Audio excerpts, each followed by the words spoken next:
سورہ یوسف آیت نمبر 82۔ اعوذ باللہ من الشیطان الرجیم، بسم اللہ الرحمن الرحیم۔ واسأل القرية التي كنا فيها والعير التي أقبلنا فيها وإنا لصادقون۔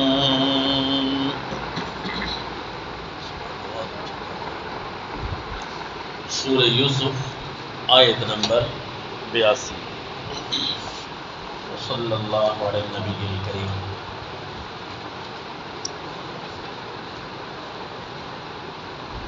سلسلہ قصص القرآن میں واقعات سیدنا یوسف علیہ الصلاۃ والتسلیم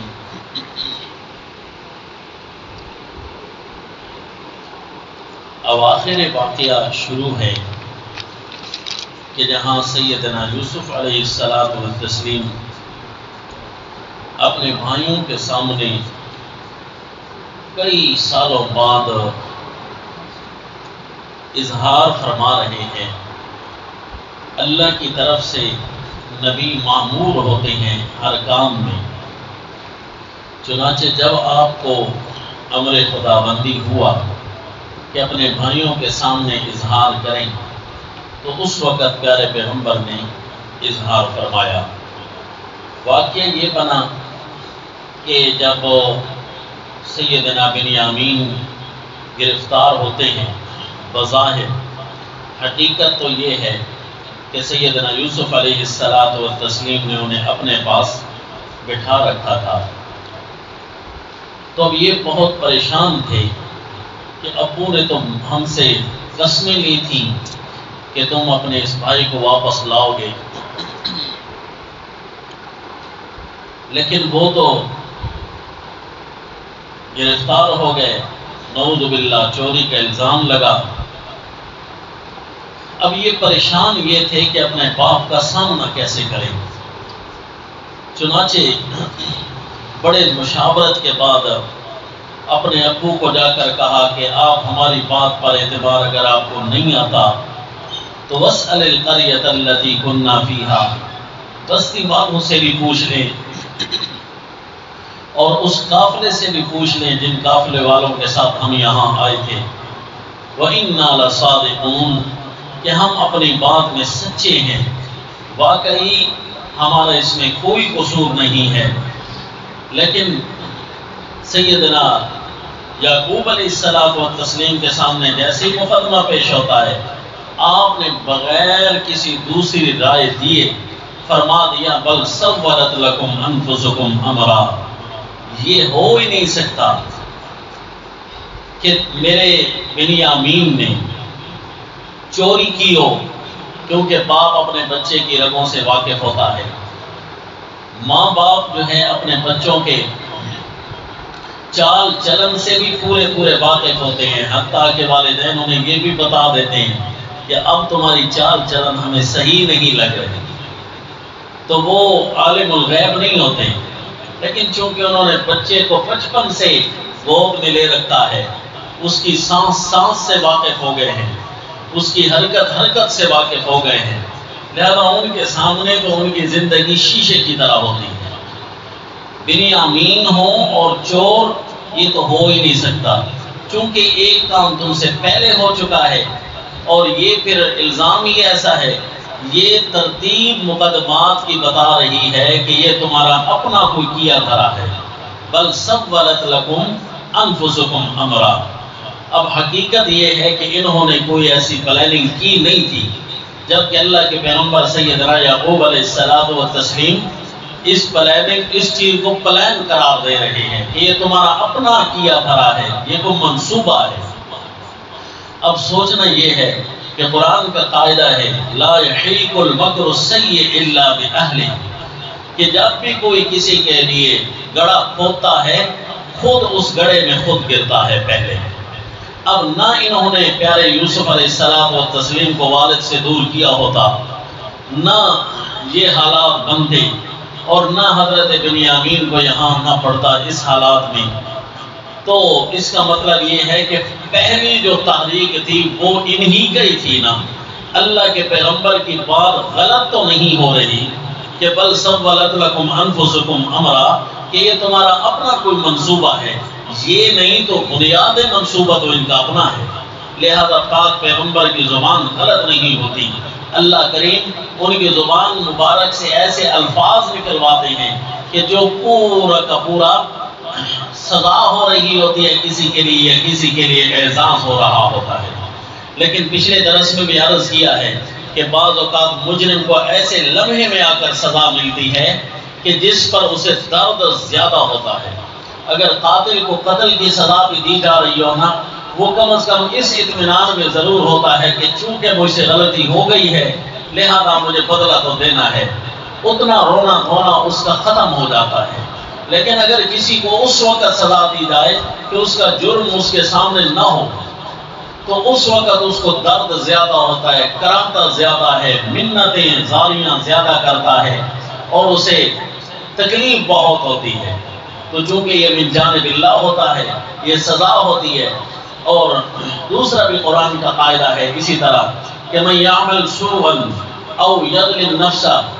من یعمل سوءا یجز بہ، کہ جو بندہ کوئی بھی برائی کرے لکھ لے اپنے پاس کسی بدلہ ضرور ملے گا۔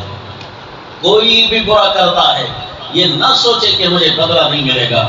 پیارے صحابہ اکرام رضوان اللہ تعالی علیہم اجمعین نے جب یہ آیت نازل ہوتی دیکھی تو انتہائی پریشان ہو گئے۔ اللہ کے پیغمبر پھر اس کا کیا مطلب ہے کہ اللہ کریم ہمیں معاف نہیں فرمائیں گے؟ فرمایا معاف تو اللہ کر دیں گے، لیکن بعض اوقات یہ ہوگا کہ چھوٹی سی چیز کو بڑی چیز کا بدلہ بنا دیا جائے گا۔ حتی الشوکہ، حتیٰ کہ کانٹا ہے جو مومن کے پاؤں میں چبھ جاتا ہے، اس کی وجہ سے اللہ اس کے کسی بڑے سے بڑے گناہ کو معاف کر دیتے ہیں۔ قانون تو پھر بھی صادق آیا کہ من یعمل سوءا یجز بہ، کہ جو بھی برائی کرے گا اسے بدلہ تو ملے گا۔ لہذا انہوں نے برائی کی ہے، بدلہ تو مل رہا ہے، اور آج اللہ کے پیغمبر نے ان کے لیے دوسری دفعہ فرما دیا بل سولت لکم انفسکم امرا۔ اب دیکھیے جی یہاں پر پیغمبر کی زبان بھی صادق ہے، پیغمبر کی زبان سے اللہ تعالیٰ مسئلہ توحید کا بیان بھی فرما رہے ہیں کہ جو عالم الغیب ہوتا ہے وہ یوں نہیں کہتا۔ جو عالم الغیب ہوتے تو کم از کم یہ فرما دیتے کہ نہیں یہ کام تم نے نہیں کیا، البتہ پہلا کام چونکہ تم نے کیا تھا اور اس کی سزا تمہیں اب مل رہی ہے۔ لیکن اللہ کے پیغمبر نے فرمایا بل سولت لکم انفسکم امرا فصبر جمیل، میں صبر کرتا ہوں جس طرح اپنے پہلے بیٹے کے بارے میں صبر کیا۔ دکھ پہ دکھ لگ رہی ہے اللہ کے پیغمبر کو، ایک بیٹے کے دکھ ابھی تازہ ہیں، دوسرے بیٹے کا دکھ لگ گیا ہے۔ قربان جائیں نبوت کے صبر پر کہ اب بھی اسی طرح فرما رہے ہیں جس دن آپ پہلی دفعہ فرمایا تھا۔ بندہ جب تکلیفیں جھیلتا رہتا ہے، جھیلتے ہوئے زمانہ گزر جاتا ہے، بالآخر تنگ آ جاتا ہے، نعوذ باللہ زبان سے بے صبری کے جملے نکلنے لگ جاتے ہیں۔ کہاں بچپن میں پیارے یوسف علیہ السلام اور کہاں ان کا لڑکپن گزرا، کہاں جوانیوں کی انتہائی گزری، لیکن اس کے باوجود اتنے زمانے کے بعد ذرا چیک تو کیجئے پیغمبر خدا سیدنا یعقوب علیہ السلام و تسلیم کے صبر کو کہ آج جب دوبارہ درد لگا دوبارہ فرما رہے ہیں فصبر جمیل، میں صبر کروں گا بہت اچھے۔ چنانچہ فرمایا اعوذ باللہ من الشیطان الرجیم بسم اللہ الرحمن الرحیم قال بل سولت لكم أنفسكم أمرا فصبر جمیل، لگتا یہ ہے تمہارا اپنا کوئی بنایا ہوا منصوبہ ہے، سو صبر کروں گا بہت اچھے۔ صبر اچھا یہ ہوتا ہے کہ اس میں شکوہ نہیں کیا جاتا دوبارہ، اللہ کے پیغمبر نے شکوہ نہیں کیا کبھی بھی۔ آج بھی فرما رہے ہیں فصبر جمیل، میں صبر کروں گا بہت عمدہ جس میں میں بندوں کے سامنے کوئی شکایت اور شکوہ نہیں کروں گا. عسى الله أن يأتيني بهم جميعا. مجھے امید ہے اللہ میرے سارے بیٹوں کو لے آئے گا، بنیامین کو بھی، یوسف کو بھی، اور وہ بیٹا جو بڑا ابھی آ نہیں رہا شرم کے باعث ابو کا سامنا نہیں کرتا. لن ابرح الارض حتى يأذن لي ابی جس نے کہا تھا. عسى الله أن يأتيني بهم جميعا إنه هو العليم الحكيم. بے شک وہی اللہ جاننے والا ہے غیب کے رازوں کو کہ کہاں کہاں کیوں کوئی ہے موجود، کیوں مجھ سے دور چلے گئے، کہاں وہ موجود ہیں. الحکیم، اس کی حکمتوں کے تقاضے جب پورے ہوں گے میرے بیٹوں کو وہ لے آئے گا. اچانک درد جو لگی نا اپنے دوسرے بیٹے کی تو پہلا غم بھی تازہ ہو گیا. وَتَوَلَّى عَنْهُمْ، غم سے بھر گئے، لیکن چونکہ فرمایا تھا نا میں بندوں کے سامنے شکوہ نہیں کروں گا، لہذا اپنا رخ مبارک دوسری طرف کر لیا. وَتَوَلَّى عَنْهُمْ، ان سے ہٹ کر چلے گئے. وَقَالَا، اور فرمانے لگے یا اسفا علی یوسف، ہے افسوس میرے یوسف پر، آج تو دوبارہ تیرے غم نے مجھے تازہ کر دیا ہے. اللہ یعوذ باللہ، اللہ کے پیغمبر کے دل مبارک پر اتنا دکھ آیا کہ پچھلا غم آج پھر تازہ ہو گیا. وَبِيَضَّتْ عَيْنَاهُ مِنَ الْحُزْنِ، اور سفید ہو چکی تھی ان کی آنکھیں من الحزن، غم کی شدت سے. فَهُوَ كَظِيمٌ، اور غم اتنا زیادہ ہونے کے باوجود اندر ہی اندر وہ گھٹ رہے تھے. وہ غم جو ہے زبان پر نہیں آتا تھا، اگر کبھی زبان پر آنے لگتا تو رخ مبارک دوسری طرف کر لیتے، صرف میرے اللہ ہی سنے. وَقَالَ يَا أَسَفَا عَلَى يُوسُفَ وَابْيَضَّتْ عَيْنَاهُ مِنَ الْحُزْنِ فَهُوَ كَظِيمٌ. پہلے بھی یہی آیت دکھائی تھی جب سیدنا یوسف علیہ الصلوۃ والتسلیم کی پہلی دفعہ گمشدگی ہوئی تھی. اللہ تعالیٰ یہ درد کسی کو نہ دے. اولاد کا درد جو ہوتا ہے بہت زیادہ ہوتا ہے. باپ کے سامنے اولاد مر جائے نا اتنا غم اسے نہیں کھاتا، جب گم ہو جائے تو اسے غم ستاتا ہے. لیکن یہ مومن اور موحد پر اگر ایسی حالت بن جائے تو اسے کیا کرنا چاہیے؟ اسے اپنے غم کو تسلی اس انداز میں دینی چاہیے کہ میں اپنے بیٹے کا والد ضرور ہوں، میں اس کا خالق نہیں ہوں، میں اس کا مالک نہیں ہوں، میں اس کا رب نہیں ہوں. جس رب نے اسے پیدا کیا ہے اس نے ہی اس کو زندہ رکھنا تھا، اسی نے اس کو موت دینی تھی، اسی نے اس کے رزق کے بندوبست کرنے تھے. میری نظروں سے اوجھل ہو گیا ہے تو اللہ تعالیٰ خود اس کا خالق ہے، رکھنا اسی نے ہے، کہیں نہ کہیں وہ ہوگا. ورنہ تو اگر یہ تسلی اپنے آپ کو نہ دی جائے، مومن اور موحد بندہ نہ ہو تو پھر وہ غم سے کلیجے چر جائے، پھٹ جائے بندہ رو رو کر. میں نے کئی دفعہ واقعہ سنایا ہے کہ ایک آدمی کو میں نے بھی دیکھا تھا جس کا بچہ گم ہو گیا تھا. اس کی زبان سے جو الفاظ نکلتے نا، سادہ گفتگو بھی کر رہا ہوتا، یوں لگتا ہے کسی کے دل کو چیر کر رکھ دے گا. اتنا دکھی لہجے میں وہ گفتگو کرتا تھا. اللہ یعوذ باللہ، پتہ نہیں پھر اس کا کیا بنا.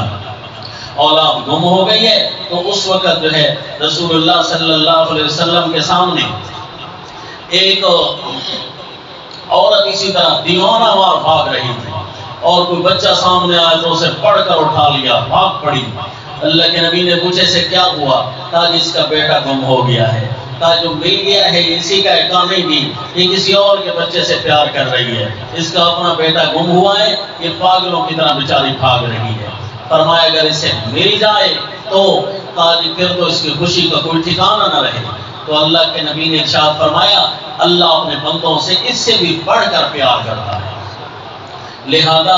اپنے اللہ کو ناراض نہ کرنا، کبھی اپنے اللہ سے تعلق نہ توڑنا، ورنہ اللہ تو چھوٹی چھوٹی باتوں کو بھی بڑا بڑا کر کے لے لیں گے، چھوٹی چھوٹی نیکیوں کو بھی اللہ عمدہ کر کے لیں گے، کیونکہ واللہ رؤوف بالعباد، اللہ اپنے بندوں سے پیار کرنے والی ذات ہے. یہ اللہ کے پیغمبر ہیں. کتنا صبر کیا ہوگا جی، بچپن بھی گزر گیا، لڑکپن بھی، جوانیوں کی انتہائیں بھی ہونے لگی ہیں، لیکن آج زبان مبارک سے یہ جملہ نکل گیا اکیلے میں بیٹھے ہوئے، یا اسفا علی یوسف، لیکن دوسروں نے سن لیا، اگرچہ رخ مبارک تو پھیر لیا تھا لیکن سن لیا، تو وہ کہنے لگے قالوا تاللہ تفتأ تذکر یوسف حتی تکون حرضا او تکون من الہالکین، کہنے لگے اللہ کی قسم آپ یوسف کا ذکر کرتے کرتے ہلاک ہو جائیں گے، ہمیشہ کرتے رہتے ہیں تذکرہ یوسف کا، حتی تکون حرما او تکون من الہالکین، حتیٰ کہ آپ قریب المرگ ہو جائیں گے،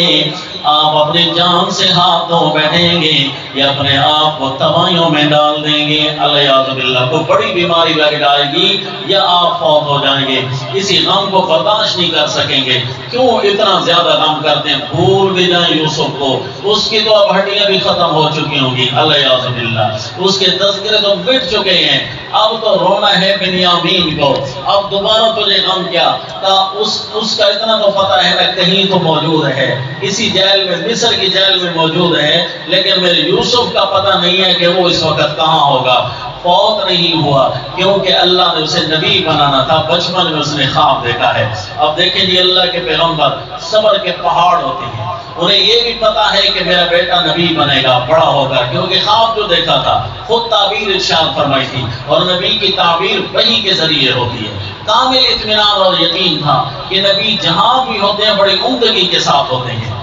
لیکن اس کے باوجود جدائی کا ایک غم جو ہے وہ دل کو بے سہارا کر دیتا ہے، بعض اوقات کوئی نہ کوئی جملہ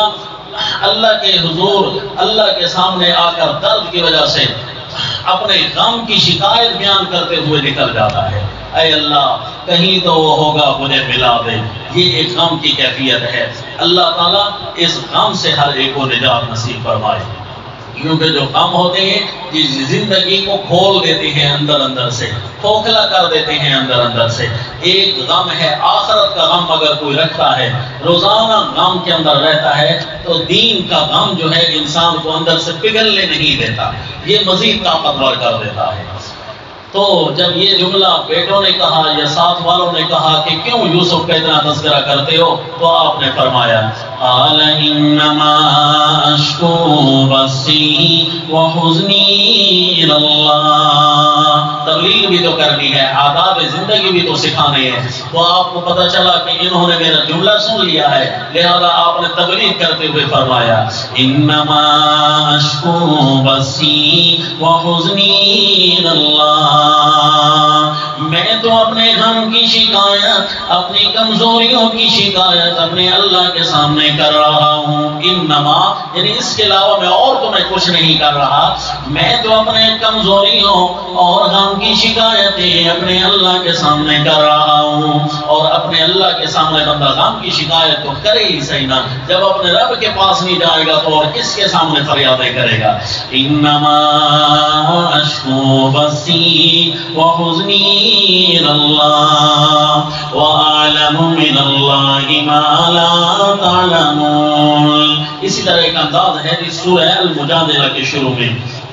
سورہ المجادلہ 28واں پارہ، قد سمع اللہ قول التی تجادلک فی زوجها وتشتکی الی اللہ واللہ یسمع تحاورکما، تاکہ اللہ نے سن لی ہے اس عورت کی بات جو اپنے شوہر کے معاملے میں آپ سے بار بار مطالبے کر رہی تھی، تو جادلو کافی زوجہا وتشتکی الی اللہ، اور اپنے اللہ کی طرح وہ شکایتیں بیان کر رہی تھی، وہ عورت جس کے بارے میں مشہور کہ انہوں سے ان کے خامد نے ان کے ساتھ زہار کر لیا اور ابھی تک زہار کا کفارہ نازل نہیں ہوا تھا، تو وہ اپنے اس شدت غم میں آ کر اپنے اللہ کے سامنے شکایتیں کر رہی تھی، اور اللہ کے سامنے شکایتیں کرنا یا اللہ کے سامنے اپنے عذر اور کمزوریاں بیان کرنا یہ تو حق ہے، اگر کوئی اس طرح کرتا ہے اپنے اللہ کے ساتھ مناجات کرتے ہوئے تو اللہ اپنے بندے سے خوش ہوتے ہیں، حتیٰ کہ وہ گناہگار جو گناہ کر کے آتا ہے اور پھر اپنے اللہ سے توبہ کرنی شروع کر دیتا ہے تو اللہ کریم خوش ہو کر فرماتے ہیں کہ کم از کم اس کے اتنا تو پتا ہے کہ ان لی ربن، کہ میرا کوئی رب تو ہے، میرا کوئی ٹھکانہ تو ہے جہاں میں جا کر اپنے دل کے غم نکالوں گا تو وہ ضرور میری لاج رکھے گا، تو میں اس کے غم کی لاج ضرور رکھتا ہوں۔ انما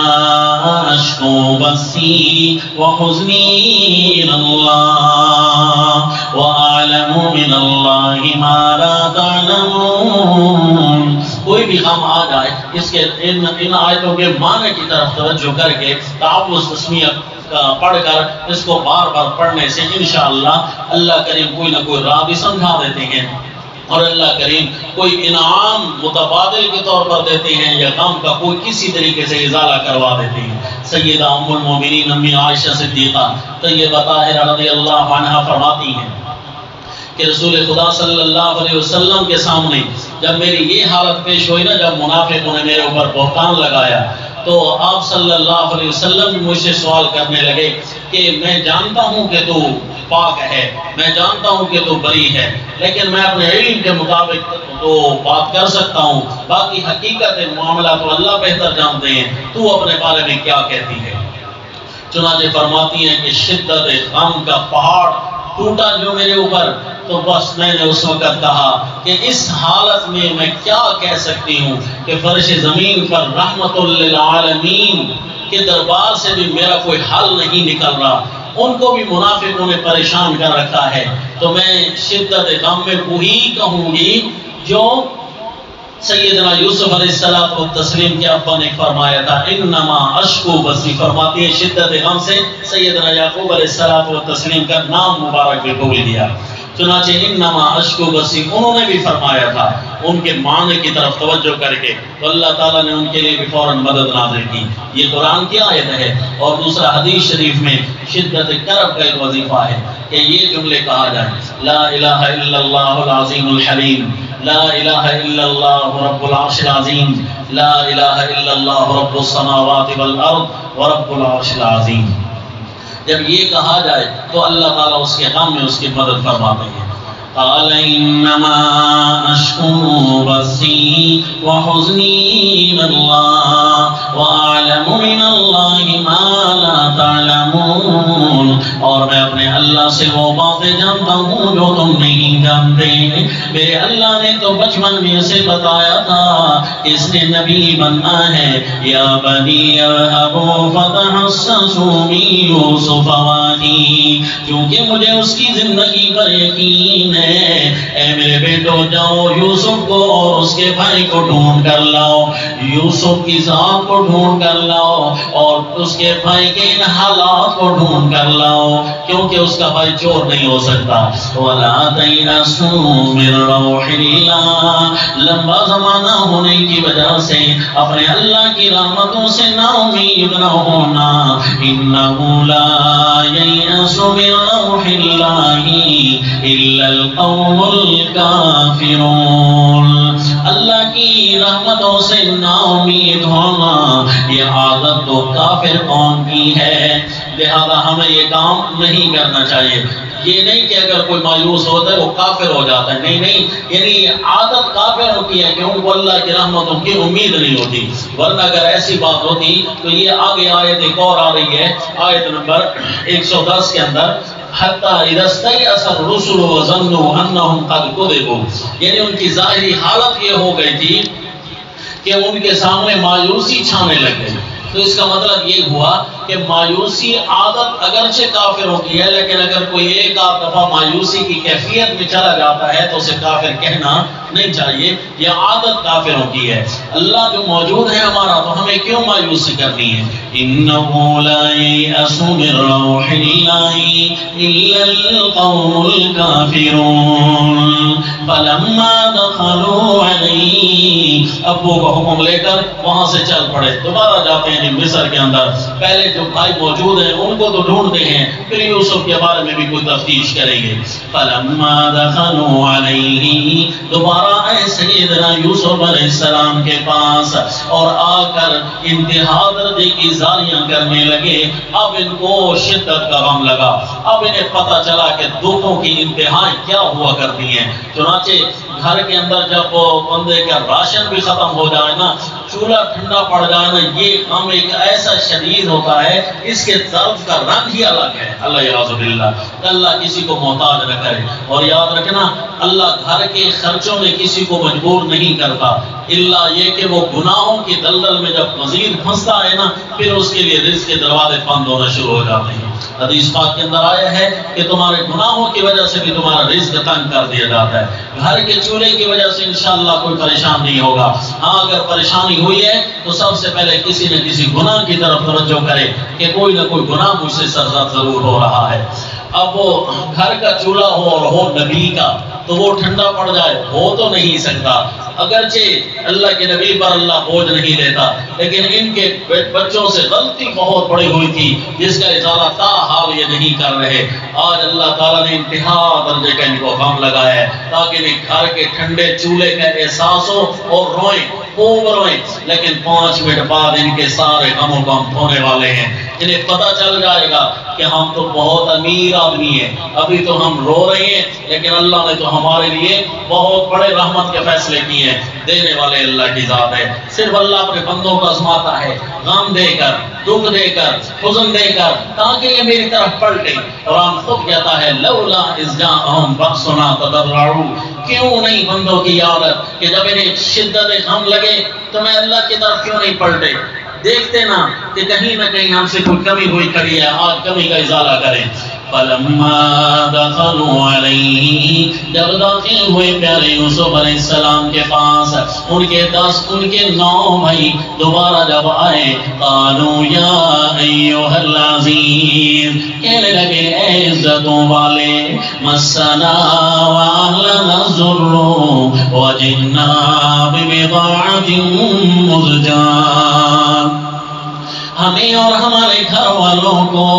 بڑا دکھ پہنچا ہوا ہے، کیا کیا آپ کے سامنے رونے روئے، کتنے ہمیں غم لگے ہوئے۔ ایک بھائی ہے گھر واپس نہیں آتا، اس کا غم بھی لگا ہوا ہے، ایک بھائی ہے جو ہم سے گم ہو گیا ہے، اس کا بھی غم ہمیں ستائے جا رہا ہے، ایک بھائی ہے جو گرفتار ہے، اس کا غم بھی ہمیں ستائے جا رہا ہے، لیکن اور کیا کریں، گھر کے چولہے بھی ٹھنڈے پڑ گئے ہیں، پیٹ بھی ہمارے خالی ہے، یہ غم بھی ہمیں ستا رہا ہے۔ مسنا واہلنا الضر،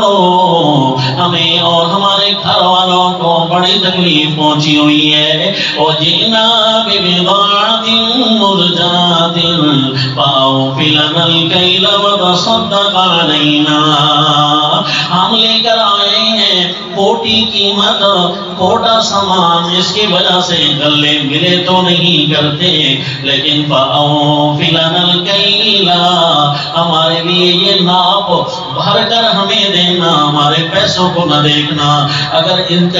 کی وجہ سے قیمت تھوڑی ملتی ہے تو وتصدق علینا، ہماری حالت تو یہ ہو گئی ہے کہ ہم صدقہ کے قابل ہو چکے ہیں، ہمارے اوپر صدقہ کر دیجیے۔ ان اللہ یجزی المتصدقین، اللہ بدلے دیا کرتے ہیں صدقہ کرنے والوں کو۔ قال هل علمتم ما فعلتم، اب اللہ کی طرف سے اجازت آ گئی، پورا ہوا، ان کی سزا کا نقطہ عروج آ چکا ہے، بس ان کے جتنے غم لگنے تھے لگ چکے ہیں، بار بار دیار غیر کے سفر کاٹ کاٹ کر تھک چکے ہیں، ان کے ٹھنڈے چولہے اب ان سے نہیں دیکھے جا رہے، کیونکہ انہوں نے غلطی کی ہوئی ہے۔ آج ان کو ازالے کے بہت بہترین موقع مل رہا ہے کہ واقعی آج ان کو پتہ چل چکا ہے کسی کو دکھ نہیں دیا کرتے، ورنہ اگر کسی کے پاس دکھ آ جائیں تو اس وقت ان کا آنسو پوچھنے والا کوئی نہیں ہوتا، کم از کم انہیں آج احساس ہو چکا ہے، بتا دیجئے۔ تو اللہ کے پیغمبر نے فرمایا بڑے دکھ لگ گئے تمہیں، یہ تو بتاؤ کسی اور کو تم نے دکھ دیے تھے کہ نہیں دیے تھے؟ تمہارا ایک یوسف جو ہوا کرتا تھا اور اس کا بھائی، اسے بھی تم نے دکھ تو دیے ہوں گے، یہ بھی تو تمہیں پتا ہے کہ کوئی اور بھی تمہاری وجہ سے کتنا پریشان ہے یہ، کتنا رو رہا ہے۔ قال هل علمتم ما فعلتم بيوسف واخيه اذ انتم جاهلون۔ اب تو تم عالم بن گئے ہو، اب تو تمہیں پتہ ہے کہ کسی کو دکھ نہیں دیا کرتے۔ پہلے جب تم نادان تھے، تمہیں علم نہیں تھا کہ دکھ کیا ہوتے ہیں، کسی کو دکھ دینے سے کیا فرق پڑتا ہے۔ کم از کم اس وقت جو تم نے کیا تھا، کیا تمہیں پتہ ہے؟ بس جی آج یوسف کا نام پہلی دفعہ یوسف کے اپنی زبان سے سن رہے ہیں علیہ الصلاۃ والتسلیم۔ اتنا عرصہ ہوا جب پیارے یوسف علیہ الصلاۃ والتسلیم گم ہوئے، آج پہلی دفعہ زبان مبارک سے براہ راست تذکرہ یوسف سن کر یقین ہو گیا ہے انہیں کہ لگتا یہ ہے کہ یہی یوسف ہوں گے۔ شک تو پہلے بھی ان کو پڑتا تھا، کیونکہ لوگ تبصرہ تو لگاتے ہوں گے کہ بھائی شام سے آنے والوں، تم جو ہے ماشاءاللہ اتنے خوبصورت ہو کہ بادشاہ وقت لگتا ہے کہ تمہارا کوئی اپنا رشتہ دار ہے، اس لیے تمہارا اعزاز و اکرام۔ اگرچہ یہ یوسف علیہ الصلوۃ والتسلیم نہیں تھے، بھائی تو ہوں گے نا، شک پہلے نہیں پڑتا تھا، پھر اعزاز و اکرام نے مزید قریب کر دیا تھا۔ لیکن کہاں یوسف اور کہاں ہم، کہاں وہ کنواں اور کہاں یہ مصر کا تخت، کہاں مل سکتا ہے؟ باؤں و گمان میں بھی نہیں تھا۔ بس پہلی دفعہ یوسف علیہ الصلوۃ والتسلیم کا نام آپ کے اپنی زبانی سننے سے ہی، فراست کے پہاڑ تو یہ بھی تھے نا، غلطی تو صرف ایک ہوئی تھی، ورنہ صحابی تو یہ تھے ہی صحیح، علم و دانش کے سمندر تو تھے ہی صحیح۔ فوراً یہ سمجھ گئے، کہنے لگے ہے تو یہی یوسف ہے۔ کیونکہ بھائیوں میں یا قریبی رشتہ داروں میں ایک عادت ایسی ہوتی ہے جو کہیں نہ کہیں وہ بچپن سے لے کر ساری زندگی تک تبدیل نہیں ہوتی۔ مثلا کبھی کوئی ایسے انداز سے ہنستا ہے کہ بچپن سے لے کر آخر تک اس کے ہنسنے میں کوئی بھی تبدیلی نہیں آتی، یا کسی وجہ سے ایسی نظریں پھیر کر دیکھتا ہے بچپن سے لے کر بڑھاپے تک وہ کیفیت اس کی برقرار ہوتی ہے۔ اب پیارے یوسف علیہ السلام والتسلیم کی یہ کیفیت برقرار تھی کہ جب آپ کی زبان مبارک سے آپ کا اپنا نام نکلتا تو بس اس انداز اور اس لہجے کو صرف یوسف علیہ السلام ہی ادا کر سکتے تھے۔ تو لہذا ان کو وہ بچپن والے الفاظ سنائی دیے نا تو فوراً کہنے لگے قالوا أئنك لأنت یوسف، کیا آپ یوسف تو نہیں ہے، کیا آپ ہی ہیں یوسف؟ قال انا یوسف وهذا اخی، کہنے لگے ہاں میں ہوں یوسف اور یہ ہے میرا بھائی بنیامین۔ قد من اللہ علینا، حیران ہو گئے جی، آنکھیں کھلی کی کھلی رہ گئیں کہ کہاں وہ شام کا کنواں اور کہاں یہ بادشاہی تخت مصر، کہاں؟ تو فرمایا حضرت یوسف علیہ السلام نے ان کی حیرت کو دھوتے ہوئے کہ قد من اللہ علینا، اللہ نے ہم پر خصوصی انعام کیا ہے، خصوصی احسان کیا ہے۔ مظلوم پر اگر کوئی ظلم کرتا رہتا ہے تو اس کا اور کوئی پرسان حال نہ ہو تو اللہ تو دیکھ رہا ہے نا۔ قد من اللہ علینا، اللہ نے ہم پر بڑا احسان کیا ہے۔ انہ من یتقی ویصبر فإن اللہ لا یضیع اجر المحسنین، لیکن قانون بھی اللہ نے بنایا ہے، یہ صرف ہمارے لیے نہیں بلکہ قانون بھی اللہ نے بنایا ہے کہ جو بھی تقوی کا دامن نہ چھوڑے، ویصبر اور حق بات پر ڈٹ کر رہے، فإن اللہ، اس وجہ سے پھر ظلم کا سامنا کیوں نہ کرنا پڑے، ان اللہ لا یضیع اجر المحسنین، اللہ دل سے نیکی کرنے والوں کا اجر ضائع نہیں کرتے۔ ان کی زبان سے نکلا تاللہ لقد آثرک اللہ علینا،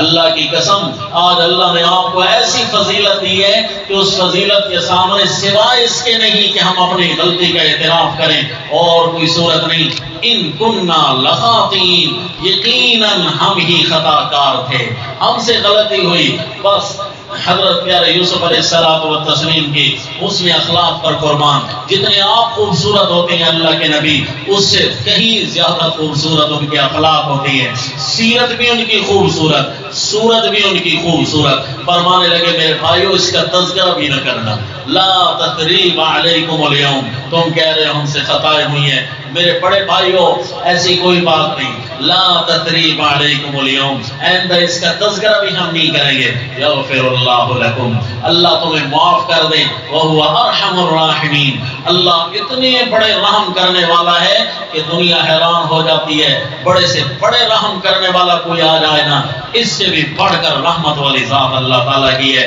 اس سے بڑے بڑی غلطیاں بھی اللہ معاف کر دیتا ہے۔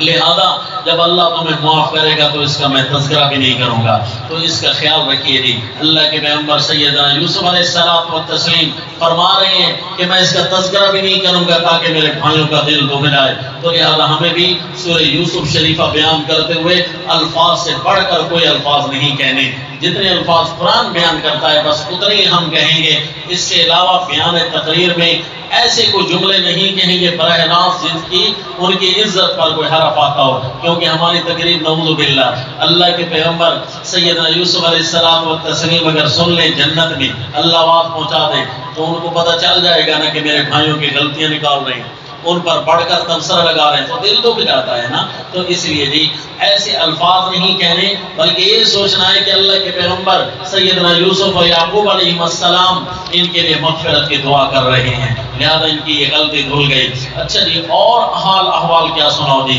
گھر کے حال احوال سنائے، ابو کا تذکرہ آیا، ان کی صحت کا تذکرہ آیا، بینائی کا تذکرہ آیا، پھر اس کے بعد کیا ہوا جی آخری سبق میں انشاءاللہ وما علینا الا